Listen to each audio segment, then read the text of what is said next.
quand tu ressors de là, ton cœur, il est rempli de haine, qu'est-ce que tu ressens? Bah déjà, juste pour dire un truc, en fait, si en fait ma vie pendant dans les années 2000, elle n'était pas comme ce que celle que j'ai vécu, j'aurais pas l'occasion aujourd'hui déjà d'avoir cette conversation avec toi. C'est sûr, j'allais être un comédien à la con, avec un accent français bien parfait qui maîtrise vraiment la langue de Molière et autres, tu vois. Du coup, déjà, je Bon, suis c'est pas toujours des tranquille. comédiens à la con, il y en a des bons quand même. Tu vois. Non, non, non, quand je dis quand je dis un comédien à la con, ça veut dire une star de cinéma ou une star de théâtre qui fait son truc. Mais en fait, je suis trop content déjà le fait Parce qu'aujourd'hui, que, parce que pour la petite histoire, tu as quand même tourné avec des grandes stars du cinéma. bien sûr, bien sûr, bien sûr, Bon, bien alors sûr. vas-y, alors mets-nous un peu dans tout ça, dans toute cette horreur, dans tout ce que tu as vécu, un peu de name dropping. J'ai cru comprendre, j'ai entendu parler de Monica Bellucci, Yeah. j'ai entendu parler d'autres noms, j'ai dit, mais damn, this brother has been doing it. Ouais, ouais, ouais. En fait, juste pour expliquer un peu à nos chers spectateurs, en fait, je suis tellement spontané qu'il y a des moments, peut-être ça sent que c'est des clashs, mais en fait, c'est de ma manière de voir les choses. Je suis hyper à l'aise. Déjà, le premier chat avec Body, j'étais tellement à l'aise que même lui, il m'a pris comme je suis. Du coup, il y a des moments, bon, ce n'est pas perso, en fait. C'est une métaphore, en fait. C'est une métastase artistique, tu vois. Moi, ce que je vis, c'est le dernier stade de cancer. Du coup, tu vois, genre, et la vie, c'est la métastase, en fait. Tu vois. Mais on n'est pas sous chino. C'est l'art qui est notre thérapie. Voilà. Et paix et amour à toute personne qui souffre aussi de toutes ces maladies cruelles. Ah, ça, on va développer après, j'aime bien ce truc, mais je veux qu'on développe après sur ça. Donc, continue, parle un peu rapidement de ça. Là, Alors, il faut quand même que les gens sachent, il faut quand même que chacun comprenne un peu avec qui il parle quand même. Tu es un peu lourd, toi aussi. si, si, si. Bah, alors, avant tout, déjà, moi, depuis petit, quand ma famille me chamaillait ou rigolait avec moi, je dis laissez-moi, moi je vais aller vivre au Sénégal ou je vais aller vivre en Afrique. Moi je vais vivre comme Tarzan. Moi je ne veux pas vivre ici. Déjà, moi le fait, l'Afrique noire pour moi, j'avais à l'époque avec les posters, en fait, on avait des magazines de sciences et j'avais toutes les cartes d'Afrique, toutes les statuettes d'Afrique. Et je designais mes propres jupes, je prenais la foulard de ma mère, je me faisais des pagnes, machin et tout. Pour moi, j'étais dans mon royaume. Moi, je suis un roi d'Afrique, tu vois. Ça, c'était. Et mes parents, quand ils ont vu que j'étais vraiment dans ça, ils m'ont vraiment mis dans ça. Et du coup, avant que j'arrive en prison, déjà, j'ai eu l'occasion d'être en 2007 en Côte d'Ivoire. Babi, Babi, tu vois, Babylone. il n'y a pas doux que Babi même. Il n'y a pas Voilà. pays doux que Babi. Il n'y a Tu pas vois, ville doux que Babi même, genre pardon. de Tunis, je débarque direct chez les Noussi Nation. C'est là, en fait. Noussia. Hum, toi-même, tu sais, chez les Donc, Goros là-bas. tu Non. n'étais jamais allé en Afrique subsaharienne. Donc, pour Non, non, non. toi, En fait, c'est la première fois. moi, avec la compagnie Del Teatro, j'ai voyagé beaucoup. J'étais en Corée du Sud, j'ai fait Japon, j'étais en Syrie, j'ai fait l'Irak, j'ai fait plein de pays, l'Égypte, Tu as fait aussi Jordanie, le tout ça et Liban, tout. si je me... Tu as fait le Exactement, le Liban. Liban aussi, tu vois, avec mes parents aussi, on a voyagé. Mais, mais mon premier voyage en Afrique noire, là, en 2007, là, j'étais là, je dis, c'est là le truc. C'était en plus à l'occasion, c'était le Massa.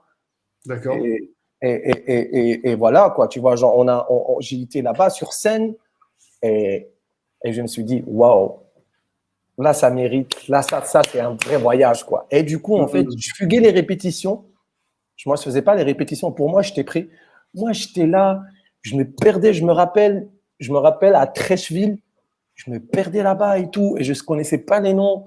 Et moi, mon français et le français d'Abidjan en 2007, c'était. Tu n'étais pas dedans. Tu Tu cherchais entends que, encore tes pas. tu entends que, eh, pauvre blanc. Tu vois, genre, c'était que ça, eh, Bon, pauvre un blanc. petit gratté là. Eh, moi, j'étais là, genre, j'étais perdu. Eh, les gars, genre, ramenez-moi centre culturel. Ils m'ont dit, ouais, mon gars, je connais pas. Tu vois, moi, il y avait Merde. c'était, bref. Et du coup, c'était mon escale avant que je débarque en tôle. Baptême du feu. Exactement. Et quand je suis sorti, en fait, en fait, on est sorti grâce à la Révolution. Parce que nous, on n'a pas, moi, j'ai pas vécu les blablabla, les yo-yo-yo dans la rue, là. Moi, je connais pas ça. Tu disais que, par exemple, Internet, tu pouvais voir que les trucs de football ou des films de cul. Exactement. À l'époque de Ben Ali, c'était pas un vrai hacker. Si tu n'arrives pas à downloader les proxys qui viennent dans une clé, machin et tout, tu mets Internet là, il y a deux trucs. Tu vas regarder foot ou tu vas regarder cul. Il n'y a pas autre chose. Le porno ou le football. C'est ça, mon gars. Ou le pied ou la main. C'était ça. C'est un truc de fou. Et donc, du coup, ouais, donc Sénégal. Donc après, Côte d'Ivoire, Bah, bon, Sénégal. après, bon, je suis sorti déjà, bon, la famille, c'est bon, machin et tout, mais un rejet général de la société, parce que quand tu rentres en prison, on s'en fout de ta cause, tu es un prisonnier. Déjà, j'ai perdu tous mes droits de citoyenneté, j'ai pas le droit de voter, j'ai pas le droit d'avoir un travail administratif, en fait, tu n'as plus le droit à rien. Parce qu'en fait, direct, en fait, ils vont te demander en fait ton bulletin criminel. En fait, on appelle ça chez nous en Tunisie Casier judiciaire. le casier judiciaire. Et ton casier judiciaire, déjà, en fait, il y a un gros X dedans. Et personne ne t'acceptera. Surtout, en fait, que il y a des codes chiffres et ils savent que tu as fait politique, machin et tout. Ça veut dire toi, quelqu'un là qui fait pas l'arbre. On va pas te laisser rentrer. Ah, je me suis trouvé hors jeu. Ok, la famille. Après, Dieu merci.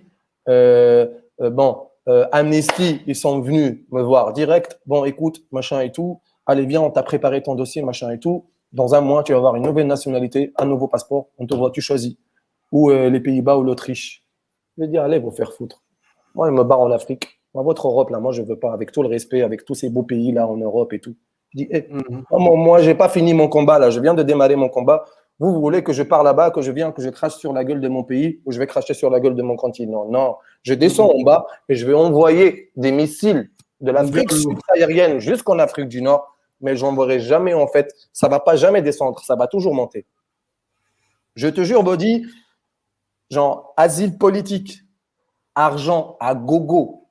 Moi, ma mère, elle me dit, vas-y, signe, casse-toi d'ici. Elle dit non. Déjà, quand je suis sorti, c'était à peine des manifestations, machin et tout. Déjà, je me suis trouvé directement dans la rue, cagoulé, molotov, avec les gars de mon quartier. En plus, toi, ça t'a pas servi, quoi. On t'a vu 4 ans de Newf, tu dis, je sors, on fait encore les conneries. C'était pas 4 ans de Newf, c'était 4 ans d'uniforme. Yeah, quand on te crache dans ton bol, tu sais, ça te donne la haine, mais je dis Dieu merci que l'art m'a converti à quelque chose. Aujourd'hui, je suis artiste, mais à l'intérieur, là, malheureusement, je suis gangster parce que fallait se démerder pendant 4 ans. À survivre. C'était pas survivre, Body, c'était prendre de l'air. Fallait une paille. Tu sais, tu vois pas lumière. Moi, j'avais pas droit à paloir. Moi, quand les gens ils sortaient là, quand ils étaient là à la cour, là, moi, je connais pas ça. Putain. Moi, première fois quand j'ai vu le soleil dans sa grandeur, genre, à un moment, j'ai cru que j'étais aveugle. L'humidité qui était en toi. Putain. Je me suis sorti maigre. Je suis sorti là, comme ça. Mais bref, ça n'empêche pas que quand je suis sorti, bref, c'était rapide. Je suis sorti, j'ai déjà compris le game. J'ai dit, bon, ok, Ben Ali, il est dégagé. Là, c'est temporaire. Là, Allahu Akbar, là, le Ghanouchi, là, ce grand terroriste, là, lui, il était pendant 25 ans caché à Londres. Il clashait Ben Ali. Et là, en fait, il est revenu. J'ai vu que les gens, ils étaient en train de prier à l'aéroport, comme si le prophète Mohammed, il est revenu encore. Tu vois? Et du coup, je me suis dit, là, c'est les frères musulmans qui vont faire un sale coup. Et le pays, ça va être chamboulé. Je me suis retiré. Mon papa, là, il a pu se démerder là, pour me faire un passeport. Là. Je me suis barré au Maroc. Je suis allé m'isoler à Saouira.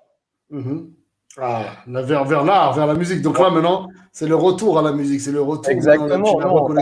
Il me fallait tout un lavage. En plus, moi, j'ai de la vibe là-bas. J'ai de la famille là-bas. Je suis allé à Saouira. J'ai travaillé avec Meditel. J'ai travaillé avec Hamid Qasri, Karim Ziyed. J'ai appris les Gnawa, machin et tout. À l'époque, même Mahdi Nassouli, il n'avait même pas encore les dreads, tu vois. Tu as connu Mahdi à l'époque. On le salue d'ailleurs. Oh, Charab, tu m'as dit. Et bref, après, bon, j'ai commencé mes petits voyages. Je suis reparti un peu au Moyen-Orient. Je suis revenu et je suis reparti en Tunisie et j'ai vu il y a quelque chose là qui ne va pas. En fait, comme si c'était écrit ici, ancien prisonnier. Chaque 10 mètres où je marchais, je me faisais contrôler. Et le problème, quand tu es emprisonné en Tunisie et tu sors, on va te délivrer jamais que tu es 100% libre et tu n'as plus de problème. Ça veut dire chaque fois où les flics ils t'arrêtent, ils doivent te ramener à la poste de la police. Oh putain. Et moi, je suis avec ma mère, on contrôle, on me ramène là-bas. Je suis avec une go, je suis avec un ami, contrôle, tu vas là-bas. J'essaie de mixer, de faire mes trucs, ça n'a pas marché. Contrôle. Voilà, putain. Je me suis rebarré encore. Voilà, j'ai travaillé dans 2, 3 feuilletons, tu vois, genre les gens, j'ai repris un peu confiance devant la caméra et autres. Et Donc après, voilà, du coup le retour, maintenant focalisons un peu plus sur l'art. Donc du coup, au niveau artistique, comment est-ce que l'art va maintenant intervenir pour t'amener vers le Sénégal, etc. Ou est-ce que c'est l'art qui t'amène au Sénégal ou c'est plutôt tu te cherches dans la vie et puis tu dis, bon, je vais au Sénégal pour trouver des solutions. en fait, je vais faire ça tout court. Bref, j'ai fait plein de choses artistiques, machin et tout. Toi, tu veux rentrer dans l'histoire galsen là. Alors, j'étais en train Non, de non, te non, raconter. je ne veux pas rentrer dans l'histoire Gasset. Non, C'est-à-dire non, qu'en non, fait, parce que je trouve qu'il est important, il est important parce que moi, je vois le point connecteur de tout ça et qui finalement me semble dans ce dont on a parlé, toi et moi, personnellement, en dehors de ça, c'est exactement. l'art. C'est Et d'une c'est certaine plus manière, c'est ton important. sens de l'art qui t'a permis de survivre. Tu as ton esprit créatif, tu vois, Exact. tu es quelqu'un qui est toujours, et puis tu es quelqu'un, tu es une pile électrique. Tu débordes d'énergie, d'idées et en plus de très bonnes idées. Donc, ouais, non, mais vas-y, continue, raconte. On est là, Bref. on t'écoute. Non, en fait, j'ai pu tourner un des films qui a bien cartonné. En fait, ça s'appelait À peine j'ouvrais les yeux. C'est un film de Leila Bouzid. Ça parlait en fait de notre époque, à l'époque de Ben Ali. Et ça parlait d'un groupe de musique qui vivait vraiment des struggles avec la police. On était sous contrôle, qui s'était engagé. Et finalement, en fait, à 70%, en fait, ce film-là, c'était vraiment ma vraie vie. C'était une biographie par rapport à ce qu'on a vécu. Et en finissant le tournage, en fin de tournage, en fait, ils m'ont ressorti encore des dossiers parce que finalement, j'ai eu, après moi aussi, je me suis pris la tête avec des flics et c'est parti genre en combat physique. À un moment, j'étais agressé, insulté et tout. Et je savais que ma vie était en danger, il fallait me défendre. Et du coup, moi et 2 amis à moi, non, on s'est mis tête à tête avec de la police et finalement, eux, c'était matraque gaz et nous, c'était opération coup de poing. Du coup, il fallait donner des coups de poing. Il fallait pas se laisser faire. Sinon, on va se trouver encore quelque part que nos parents ne vont pas savoir où on est. Ben, on a tapé. Vous êtes cassé. Exactement. Et dans tout ça, du coup, j'ai raté la fin de ce film-là, malgré que je suis le comédien, l'acteur principal de ce film. Principal. Et, dans tout ça, bon, ça commence à, ça y est, je suis recherché, je suis demandé par l'État, des trucs comme ça et tout. Et là, je me suis dit, en fait, OK, là, j'ai un grand problème, je dois le gérer. Et du coup, en fait, je parlais avec mon daron. Et du coup, j'ai pu m'arranger pour quitter le pays. Quitter le pays, je me suis dit, OK, destination Cuba. J'avais de la thune avec moi. Je prends mon billet, j'arrive à l'aéroport, je prends mon sac à dos, machin et tout. Je fais mon check-in, j'arrive au douanier. Le douanier me regarde et me dit, non, monsieur, ici pour les Tunisiens, c'est sans visa, mais tu dois avoir un laissez-passer de l'ambassade de Cuba de Tunis. Et moi, si je sors, ça y est, je suis foutu. Je laisse ça, je lui dis, OK, je vais gérer ça avec tout le stress que j'avais. J'avais l'équivalent de 1300 € avec moi dans ma poche. Et j'étais comme ça en plein stress et j'entends en fait dans les speakers de l'aéroport, dernier appel pour tel monsieur, le check-in va fermer pour Dakar. Je fais comme ça, j'arrive, je dis, madame, il reste des places, vol de Tunis-Dakar. Elle me dit oui. Combien, monsieur? 1220 € sur place. J'ai payé billet là. Je suis monté dans l'avion. Je suis arrivé à Dakar. 80 € en poche. 80 € en poche. Un sac à dos. Rien. Je suis arrivé avec que dalle. Je suis arrivé, genre, même clandestin, je ne peux pas être clandestin. Genre, Je voulais le convertir. Je lui ai dit, monsieur, 80 euros. Il m'avait dit, ouais, c'est l'équivalent de 40 000. J'ai dit, non, lui, il veut m'arnaquer quoi? J'ai dit, moi, je connaissais pas bien les CFA. J'ai dit, moi, je te donne 80 euros. Toi, tu me dis 40. Mais genre, c'est quoi ton truc, quoi, tu vois? À la base, moi, j'ai cru que ça va être x2, x3. Je comprenais pas vraiment comment le CFA fonctionnait à cette période-là. Je suis sorti de l'aéroport. Je me trouve à la plage de Virage. J'ai squatté une plage où je dormais. Et le lendemain, en fait, le propriétaire de cette plage-là, shout out à tous les Lebo d'Angor. C'est une bonne famille, c'est une ethnie qui sont. De toute façon, Teranga, c'est très spécial quand même au Sénégal. Hein. Et le gars, il me dit, ouais, tu fais quoi? Je dis, écoute, gars, moi, je viens d'arriver, je connais personne, machin et tout. Et je me suis endormi sur la transat. Est-ce que je peux dormir sur la plage et demain, je bougerai? Il me dit, non, non, non, t'inquiète. Tu viens, il y a des chambres là-bas, machin et tout. Viens déjà, va prendre ta douche. Viens, on va manger. On a mangé. Il m'a dit, tu bois. On est allé chercher une bouteille de vin. On a picolé. On a fumé des ouinges. Et le lendemain matin, en fait, je me suis réveillé avec tout le monde et j'ai vu que toute la famille m'a présenté. Bon, au début, tu sais, une famille Lebo, avec un teint clair, comme ils disent ici, le boy Bourges, quoi, tu vois, genre avec un teint clair, qu'est-ce qu'il fait ici? J'ai vu qu'ils étaient en train de mettre les transats, balayer le sable, machin et tout. Moi, automatiquement, j'ai enlevé mon débardeur, j'ai commencé à mettre les transats avec eux, mettre les parasols, préparer le petit déjeuner. Du coup, la grande sœur Astou, elle m'a fait mon premier sandwich, c'était mayonnaise, petit pois, spaghetti. Wow. La gentillesse des gens, mon cher. Non, non, c'est fou. Et du coup, voilà, j'ai mangé. Et la veille, je suis arrivé, c'était vendredi, le samedi, elle m'a dit